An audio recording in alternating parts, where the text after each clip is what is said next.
and welcome back to Another World Audiobooks. Hope you guys had a wonderful Christmas. You're able to really enjoy this amazing time of year. It is just an awesome time to reflect on all that God has given us and His great gift to us in sending Jesus Christ to the earth. And so we are bringing you here. This is kind of the final week of Christmas vacations, more or less, for me and the podcast. Thank you guys for allowing me to take this little break.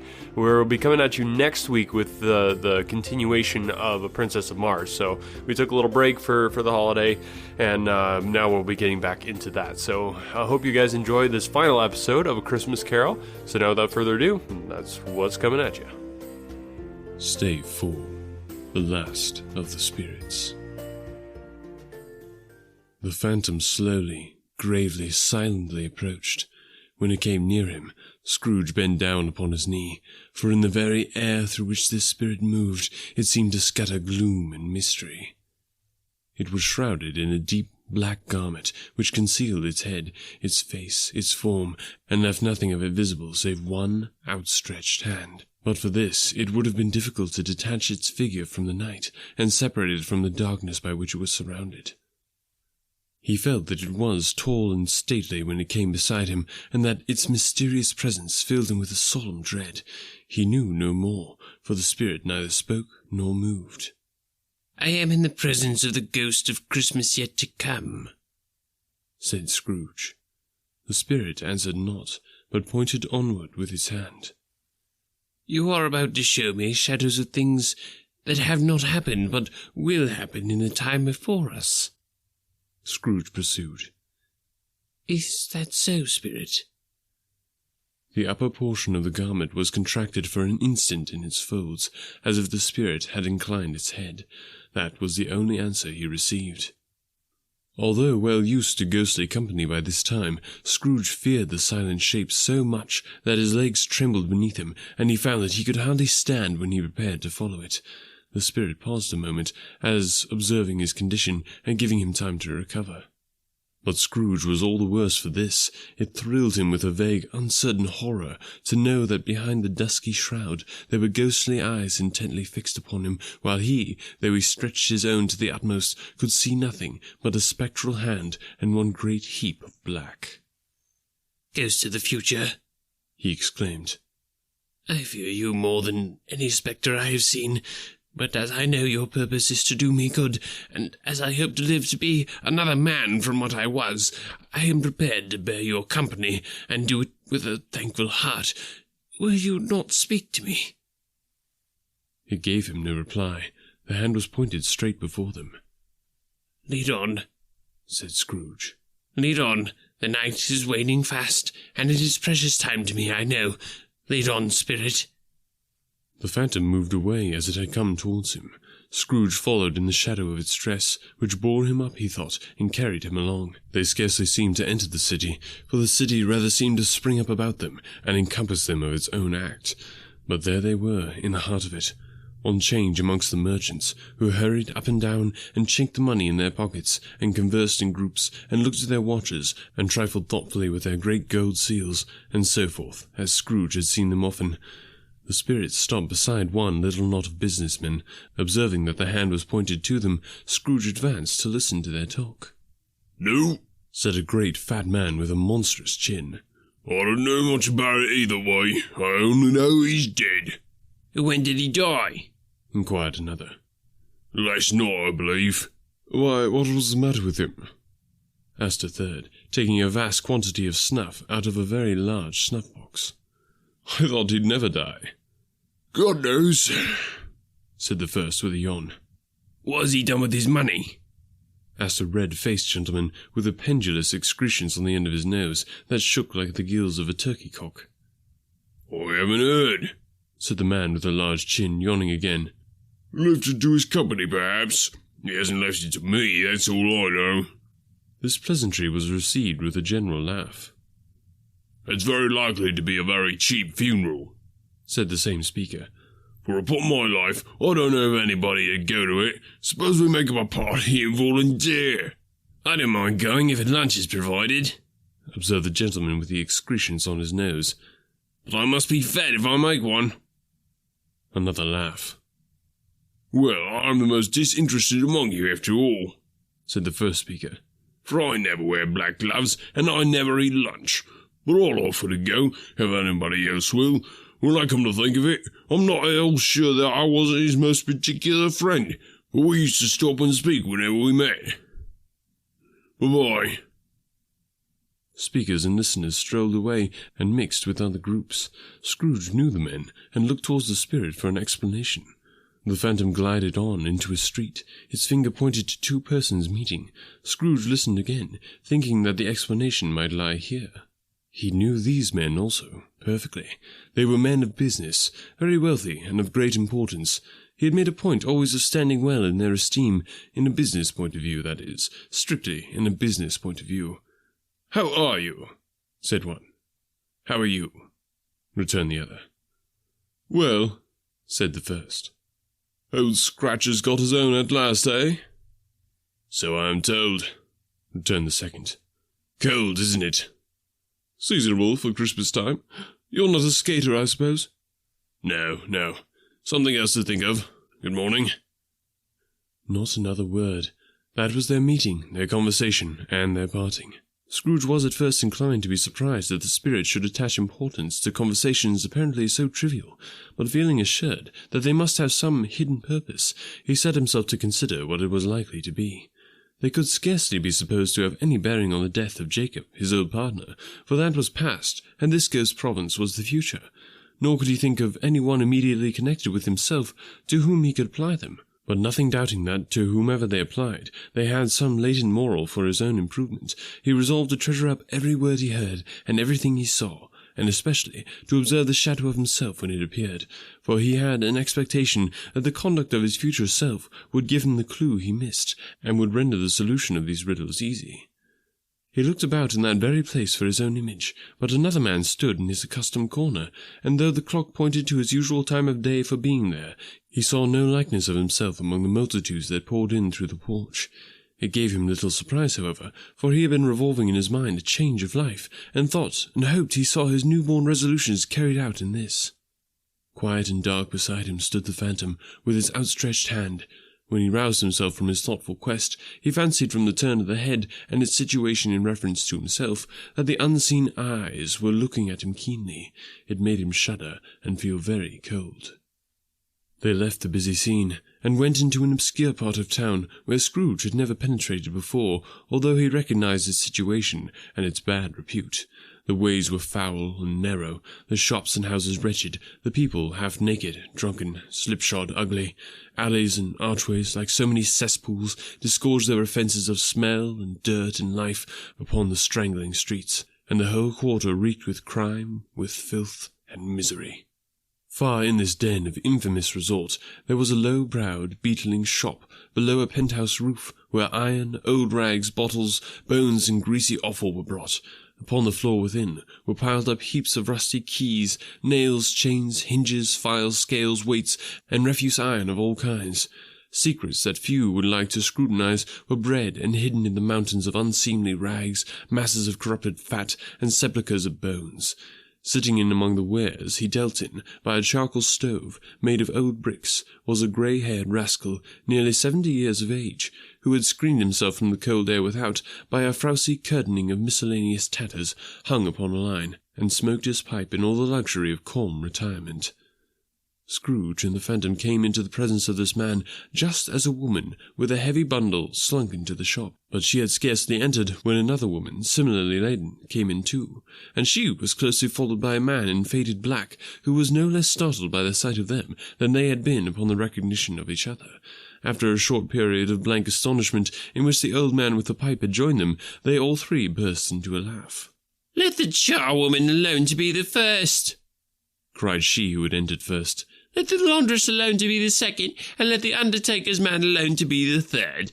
Look here, old Joe, here's a chance. If we haven't all three met here without meaning it." "You couldn't have met in a better place," said old Joe, removing his pipe from his mouth. "Come into the parlour. You were made free of it long ago, you know, and the other two ain't strangers. Stop till I shut the door of the shop. Oh, how it shrieks! There ain't such a rusty bit of metal in the place as its own hinges, I believe, and I'm sure there's no such old bones here as mine. We're all suitable to our calling, well matched. Come into the parlour, come into the parlour. The parlour was the space behind the screen of rags. The old man raked the fire together with an old stair-rod, and having trimmed his smoky lamp, for it was night, with the stem of his pipe, put it in his mouth again. While he did this, the woman who had already spoken threw her bundle on the floor, and sat down in a flaunting manner on a stool, crossing her elbows on her knees, and looking with a bold defiance at the other two. "What odds, Mrs. Dilber?" said the woman. "Every person has a right to take care of themselves. He always did." "That's true indeed," said the laundress. "No man more." "Why then, don't stand staring as if you were afraid, woman. Who's the wiser? We're not going to pick holes in each other's coats, I suppose." "No, indeed," said Mrs. Dilber and the man together. "We should hope not." "Very well, then," cried the woman. "That's enough. Who's the worse for the loss of a few things like these? Not a dead man, I suppose?" "No, indeed," said Mrs. Dilber, laughing. "If he wanted to keep him after he was dead, a wicked old screw," pursued the woman. "Why wasn't he natural in his lifetime? If he had been, he'd have had somebody to look after him when he was struck with death, instead of lying gasping out on his last there, alone by himself." "It's the truest words I ever spoke," said Mrs. Dilber. "It's a judgment on him." "I wish it had been a little heavier judgment," replied the woman. "And it should have been, you may depend on it, if I could have laid my hands on anything else. Open that bundle, old Joe, and let me know the value of it. Speak out plain. I'm not afraid to be the first, nor afraid for them to see it. We know pretty well that we were helping ourselves before we met here, I believe. It's no sin. Open the bundle, Joe." But the gallantry of her friends would not allow of this, and the man in faded black, mounting the breach first, produced his plunder. It was not extensive. A seal or two, a pencil case, a pair of sleeve buttons, and a brooch of no great value were all. They were severally examined and appraised by old Joe, who chalked the sums he was disposed to give for each upon the wall, and added them into a total when he found there was nothing more to come. "That's your account," said Joe. "I wouldn't give another sixpence if I was to be bored for not doing it. Who's next?" Mrs. Dilber was next. Sheets and towels, a little wearing apparel, 2 old-fashioned silver teaspoons, a pair of sugar tongs, and a few boots. Her account was stated on the wall in the same manner. "I always give too much to ladies. It's a weakness of mine. That's the way I ruin myself," said old Joe. "That's your account. If you asked me for another penny and made it an open question, I'd repent of being so liberal and knock off half a crown." "And now do my bundle, Joe," said the first woman. Joe went down on his knees for the greater convenience of opening it, and having unfastened a great many knots, dragged out a large and heavy roll of some dark stuff. "What do you call this?" said Joe. "Bed curtains." "Ah," returned the woman, laughing and leaning forward on her crossed arms. "bed curtains." "You don't mean to say you took 'em down, rings and all, with him lying there?" said Joe. "Yes, I do," replied the woman. "Why not?" "You were born to make your fortune," said Joe. "and you'll certainly do it." "I certainly shan't hold my hand when I can get anything in it by reaching out for the sake of such a man as he was. I promise you, Joe," returned the woman coolly. "Don't drop that oil upon the blankets now." "His blankets?" asked Joe. "Whose else do you think?" replied the woman. "He isn't likely to take cold without him, I dare say." "I hope he didn't die of anything catching, eh?" said old Joe, stopping in his work and looking up. "Don't you be afraid of that," returned the woman. "I ain't so fond of his company that I'd loiter about him for such things if he did. Ah, you may look through that shirt till your eyes ache, but you won't find a hole in it, nor a threadbare place. It's the best he had, and a fine one too. They'd have wasted it if it hadn't been for me." "What do you call wasting of it?" asked old Joe. "Putting it on him to be buried in, to be sure," replied the woman with a laugh. "Somebody was fool enough to do it, but I took it off again. If calico ain't good enough for such a purpose, it isn't good enough for anything. It's quite as becoming to the body. He can't look uglier than he did in that one." Scrooge listened to this dialogue in horror. As they sat grouped about their spoil in the scanty light afforded by the old man's lamp, he viewed them with a detestation and disgust which could hardly have been greater, though they had been obscene demons marketing the corpse itself. "Ha ha!" laughed the same woman, when old Joe, producing a flannel bag with money in it, told out their several gains upon the ground. "This is the end of it, you see. He frightened everyone away from him when he was alive, to profit us when he was dead. Spirit," said Scrooge, shuddering from head to foot. I see. The case of this unhappy man might be my own. My life tends that way now. Merciful heaven, what is this?" He recoiled in terror, for the scene had changed, and now he almost touched a bed, a bare, uncurtained bed, on which, beneath a ragged sheet, there lay something covered up, which, though it was dumb, announced itself in awful language. The room was very dark, too dark to be observed with any accuracy, though Scrooge glanced round it in obedience to a secret impulse, anxious to know what kind of room it was. A pale light, rising in the outer air, fell straight upon the bed, and on it, plundered and bereft, unwatched, unwept, uncared for, was the body of this man. Scrooge glanced towards the phantom. Its steady hand was pointed to the head. The cover was so carelessly adjusted that the slightest raising of it, the motion of a finger upon Scrooge's part, would have disclosed the face. He thought of it, felt how easy it would be to do, and longed to do it, but had no more power to withdraw the veil than to dismiss the spectre at his side. O cold, cold, rigid, dreadful death, set upon thine altar here, and dress it with such terrors as thou hast at thy command, for this is thy dominion. But of the loved, revered, and honoured head thou canst not turn one hair to thy dread purposes, or make one feature odious. It is not that the hand is heavy, and will fall down when released. It is not that the heart and pulse are still, but that the hand was open, generous and true, the heart brave, warm, and tender, and the pulse a man's. Strike, shadow, strike, and see his good deeds springing from the wound, to sow the world with life immortal. No voice pronounced these words in Scrooge's ears, and yet he heard them when he looked upon the bed. He thought, if this man could be raised up now, what would be his foremost thoughts? Avarice, hard-dealing, griping cares? They have brought him to a rich end, truly. He lay in the dark, empty house, with not a man, a woman, or a child to say that he was kind to me in this or that, and for the memory of one kind word I will be kind to him. A cat was tearing at the door, and there was a sound of gnawing rats beneath the hearthstone. What they wanted in the room of death, and why they were so restless and disturbed, Scrooge did not dare to think. "Spirit," he said, "this is a fearful place. In leaving it, I shall not leave its lesson, trust me. Let us go." Still, the spirit pointed with an unmoved finger to the head. "I understand you," Scrooge returned, "and I would do it if I could, but I have not the power, Spirit. I have not the power." Again it seemed to look upon him. "If there is any person in the town who feels emotion caused by this man's death," said Scrooge, quite agonized, "show that person to me, Spirit, I beseech you." The phantom spread its dark robe before him for a moment, like a wing, and withdrawing it, revealed a room by daylight, where a mother and her children were. She was expecting someone, and with anxious eagerness, for she walked up and down the room, started at every sound, looked out from the window, glanced at the clock, tried in vain to work with the needle, and could hardly bear the voices of the children in their play. At length the long-expected knock was heard. She hurried to the door, and met her husband, a man whose face was careworn and depressed, though he was young. There was a remarkable expression in it now, a kind of serious delight, of which he felt ashamed, and which he struggled to repress.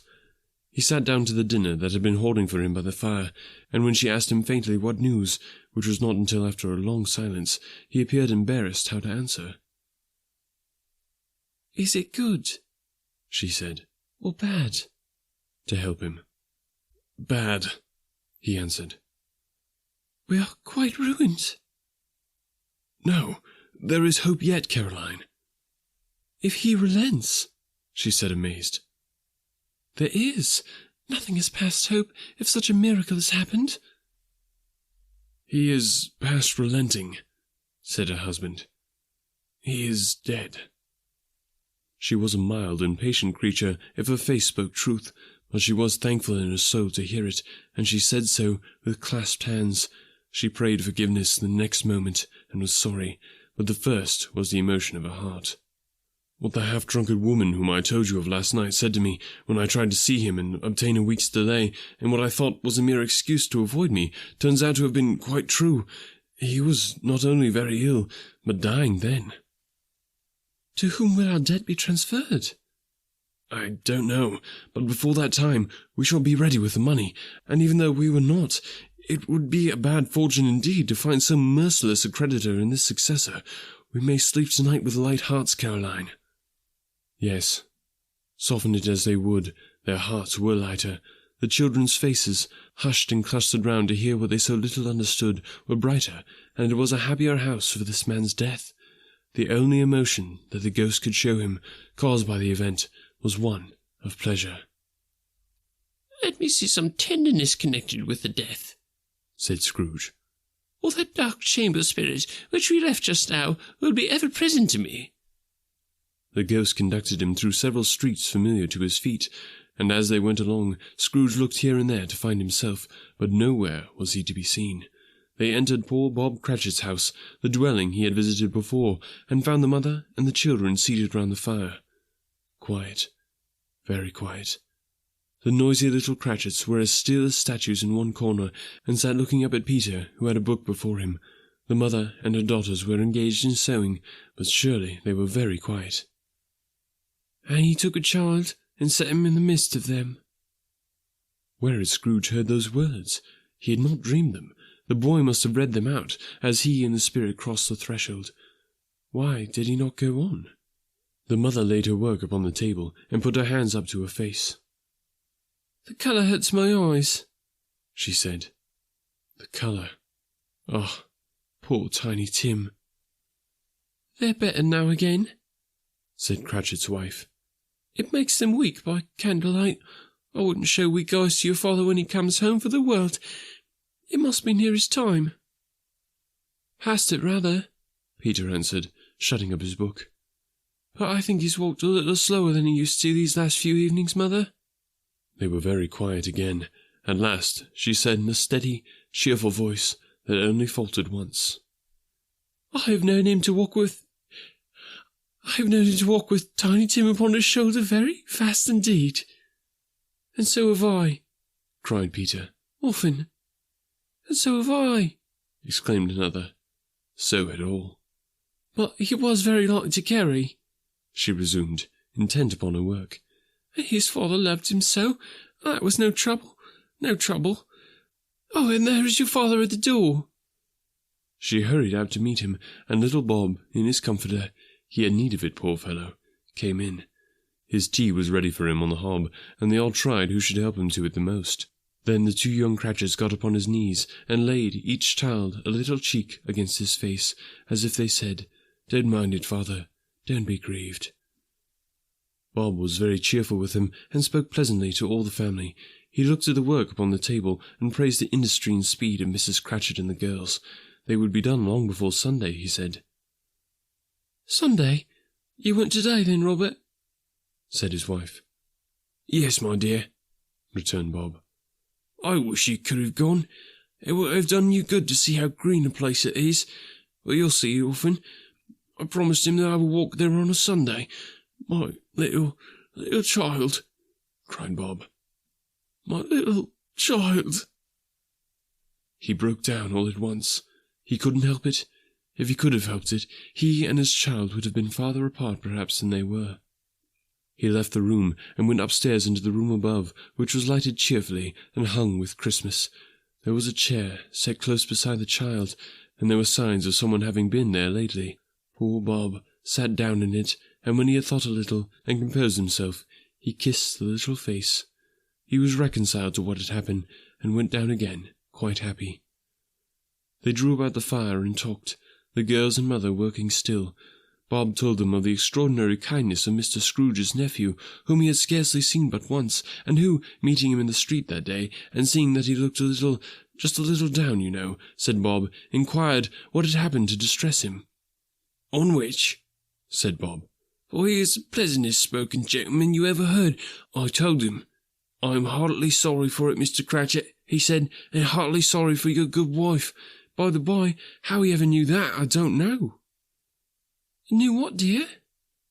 Why, that you were a good wife, replied Bob. Everybody knows that, said Peter. Very well observed, my boy, cried Bob. I hope they do. Heartily sorry, he said, for your good wife. If I can be of any service to you in any way, he said, giving me his card. That's where I live. Pray come to me. Now, it wasn't, cried Bob, for the sake of anything he might be able to do for us, so much as for his kind way, that this was quite delightful. It really seemed as if he had known our Tiny Tim and felt with us. I'm sure he's a good soul, cried Mrs. Cratchit. You would be surer of it, my dear, returned Bob. If you saw and spoke to him, I shouldn't be at all surprised, mark what I say, if he got Peter a better situation. Only hear that, Peter, said Mrs. Cratchit. And then, cried one of the girls, Peter will be keeping company with someone and setting up for himself.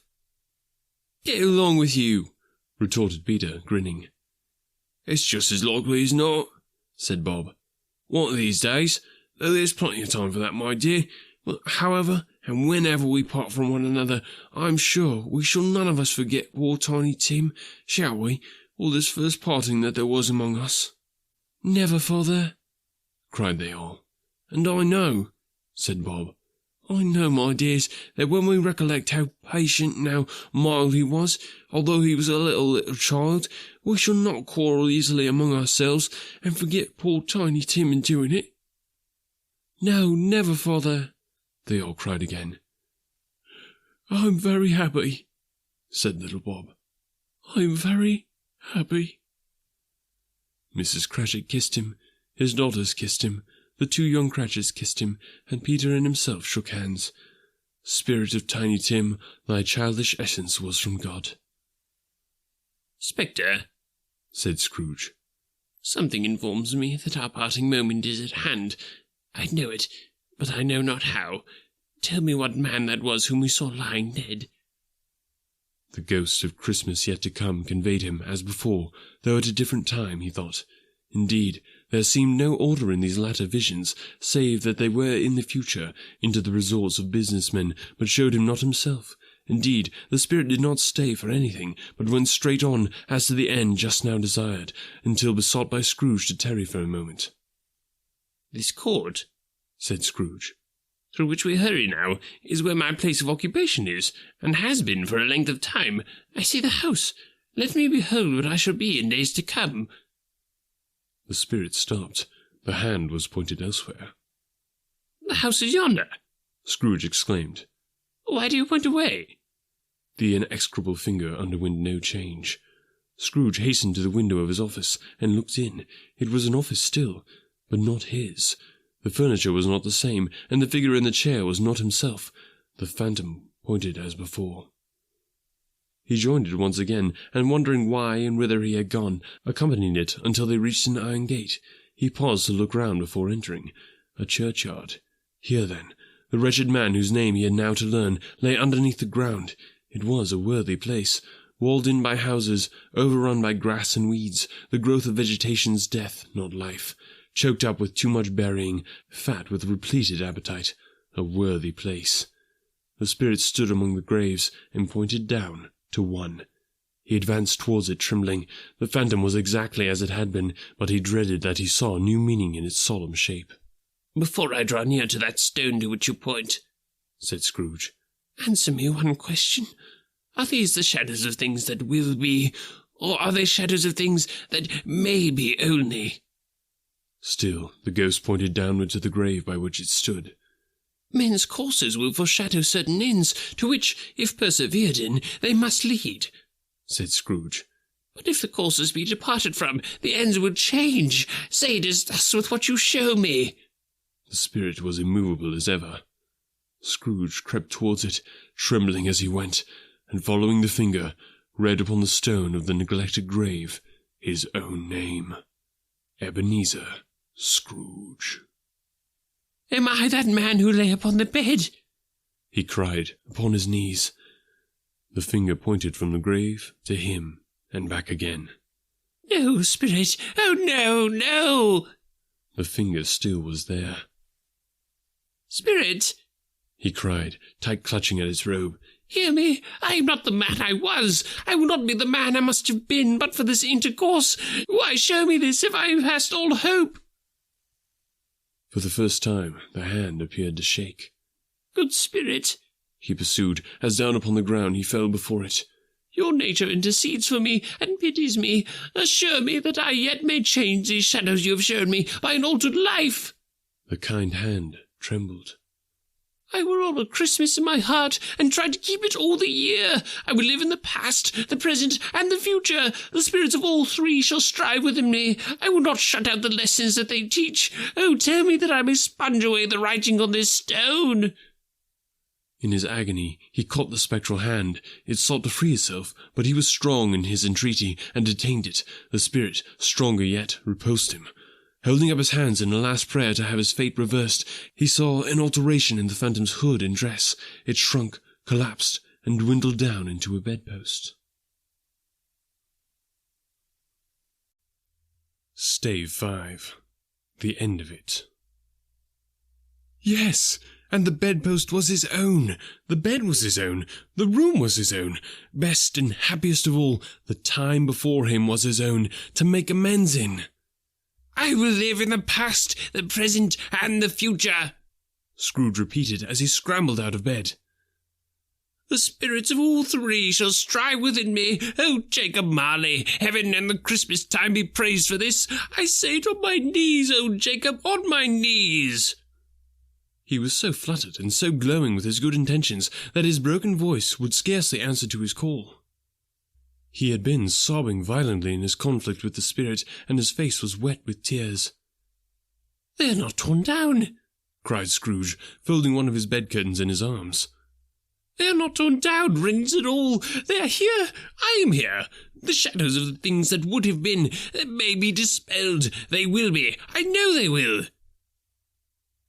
His hands were busy with his garments all this time, turning them inside out, putting them on upside down, tearing them, mislaying them, making them parties to every kind of extravagance. "I don't know what to do," cried Scrooge, laughing and crying in the same breath, and making a perfect lacoon of himself with his stockings. "I'm light as a feather. I'm happy as an angel. I'm as merry as a schoolboy. I'm as giddy as a drunken man. A Merry Christmas to everybody. A Happy New Year to all the world. Halloo here, hoop-halloo." He had frisked into the sitting room, and was now standing there, perfectly winded. "There's the saucepan that the gruel was in," cried Scrooge, starting off again, and going round the fireplace. "There's the door by which the ghost of Jacob Marley entered. There's the corner where the ghost of Christmas present sat. There's the window where I saw the wandering spirits. It's all right. It's all true. It all happened. Ha ha ha!" Really, for a man who had been out of practice for so many years, it was a splendid laugh, a most illustrious laugh, the father of a long, long line of brilliant laughs. "I don't know what day of the month it is," said Scrooge. "I don't know how long I've been among the spirits. I don't know anything. I'm quite a baby. Never mind. I don't care. I'd rather be a baby. Halloo, whoop, halloo here." He was checked in his transports by the churches ringing out the lustiest peal he had ever heard. Clash, clang, hammer, ding-dong, bell, bell-dong, ding, hammer, clang, clash. Oh, glorious, glorious!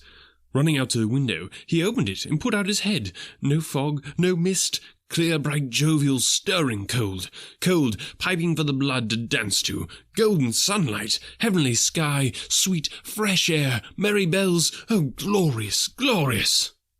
"What's today?" cried Scrooge, calling downward to a boy in Sunday clothes, who perhaps had loitered in to look about him. "Eh?" returned the boy, with all his might of wonder.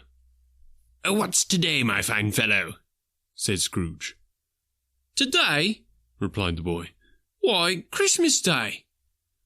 "It's Christmas Day," said Scrooge to himself. "I haven't missed it. The spirits have done it all in one night.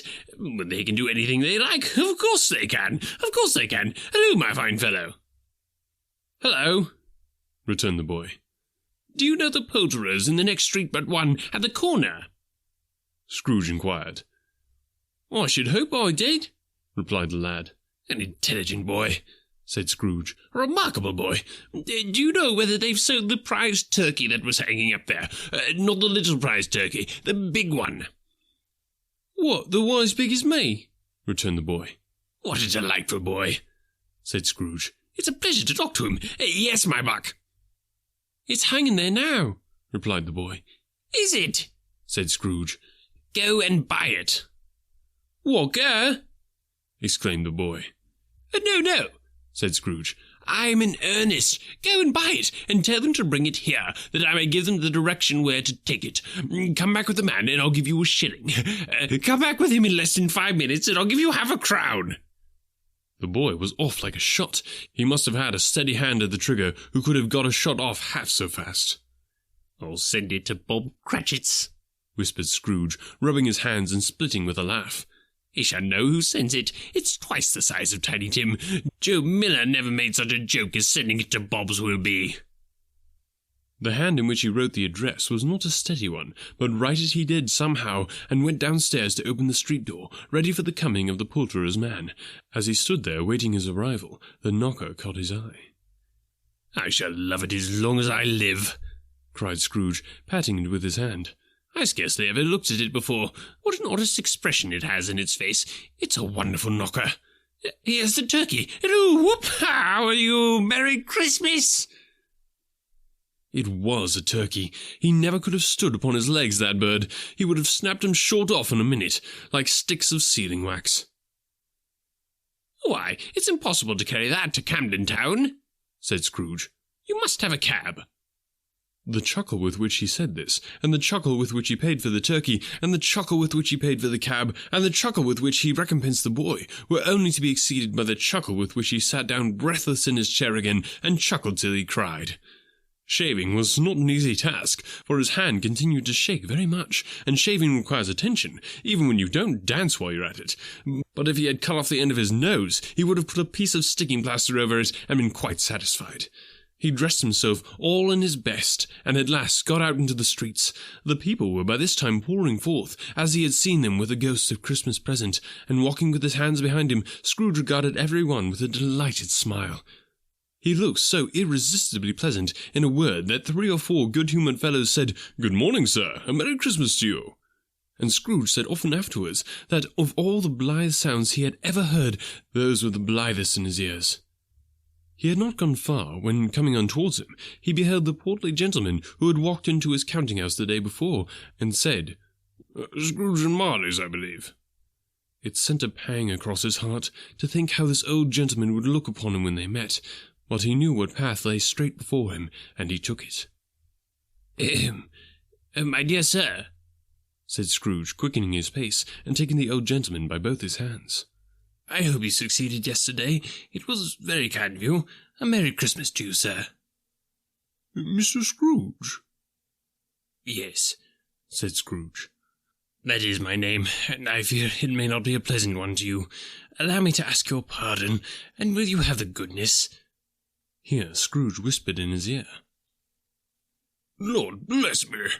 cried the gentleman, as if his breath were taken away. "My dear Mr. Scrooge, are you serious?" "If you please," said Scrooge. "Not a farthing less. A great many back payments are included in it, I assure you. Will you do me that favour?"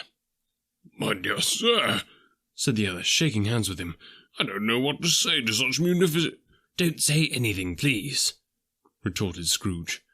"Come and see me. Will you come and see me?"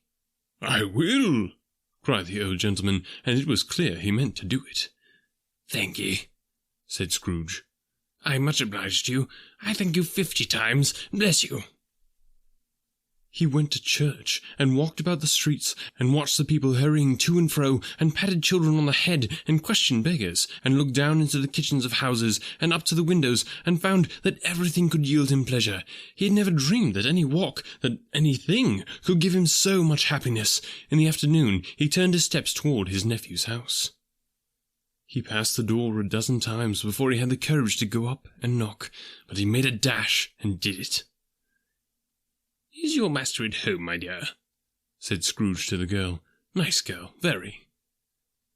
Oh, yes, sir. Where is he, my love? Said Scrooge. He's in the dining room, sir, along with mistress. I'll show you upstairs, if you please. Thank ye. He knows me, said Scrooge, with his hand already on the dining room lock. I'll go in here, my dear. He turned it gently and sidled his face in round the door. They were looking at the table, which was spread out in great array, for these young housekeepers are always nervous on such points and like to see that everything is right. Fred, said Scrooge.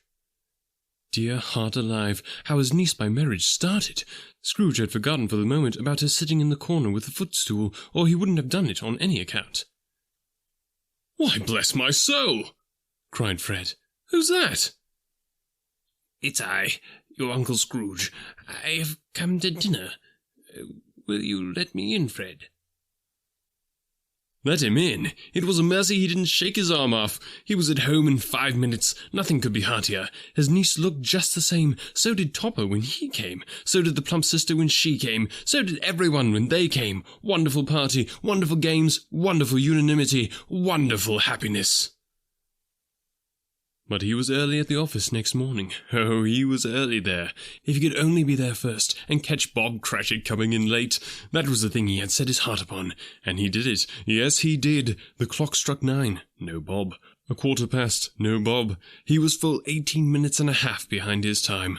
Scrooge sat with his door wide open, that he might see him come into the tank.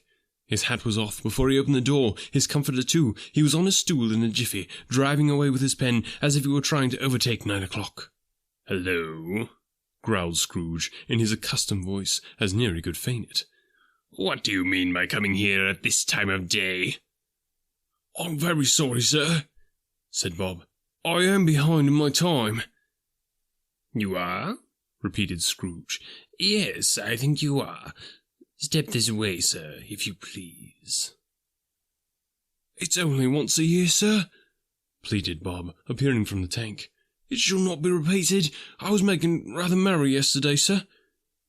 "Now, I'll tell you what, my friend," said Scrooge. "I'm not going to stand for this sort of thing any longer, and therefore," he continued, leaping from his stool and giving Bob such a dig in the waistcoat that he staggered back into the tank again, "and therefore I'm about to raise your salary."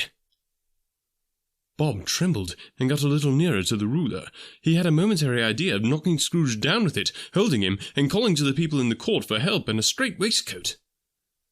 "A Merry Christmas, Bob," said Scrooge, with an earnestness that could not be mistaken, as he clapped him on the back. "A merrier Christmas, Bob, my good fellow, than I've given you for many a year. I'll raise your salary and endeavour to assist your struggling family, and we will discuss your affairs this very afternoon over a Christmas bowl of smoking bishop, Bob. Make up the fires and buy another coal scuttle before you dot another I, Bob Cratchit." Scrooge was better than his word.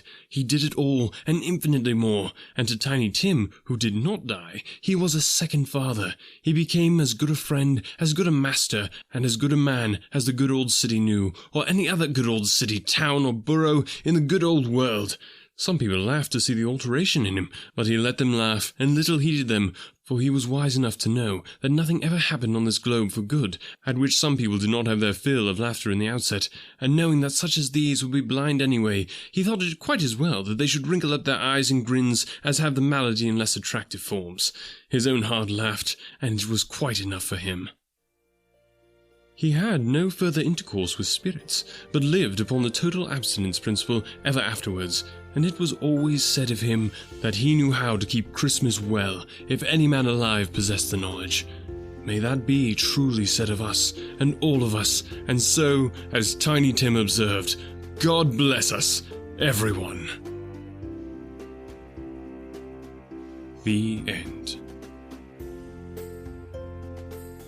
Again, hope you guys had a wonderful Christmas, and remember, if you enjoy these books here on Another World on the podcast, you can get them as full versions. There's a full audiobook version And all the links are to do that are down below in the show notes. So just click on the podcast art and you'll be able to check out the show notes. I don't just put them up there just to have them. It's actually just kind of the compilation of the work that I do here on the podcast, and it's a great way for you to support the podcast. So what I'm doing is a labor of love bringing you guys this content, and I just love the narrating part. It's just a lot of fun. I enjoy it, but it does take quite a bit of time and effort. So if you guys want to chip in and just let the world know that you like what Another World is doing, one great way to do that is to buy those audiobooks. Another great way to do that is just to share the podcast. The more people that listen, the bigger the podcast gets, and the bigger the podcast gets, the better chance we have of being able to continue doing what we're doing here. So I would love to do that, but I can't do it without you. So thank you guys so much for your support. So Merry Christmas and Happy New Year. We'll talk to you guys in the new year with the next episode of A Princess in Mars. So stay tuned for that. We'll talk to you then.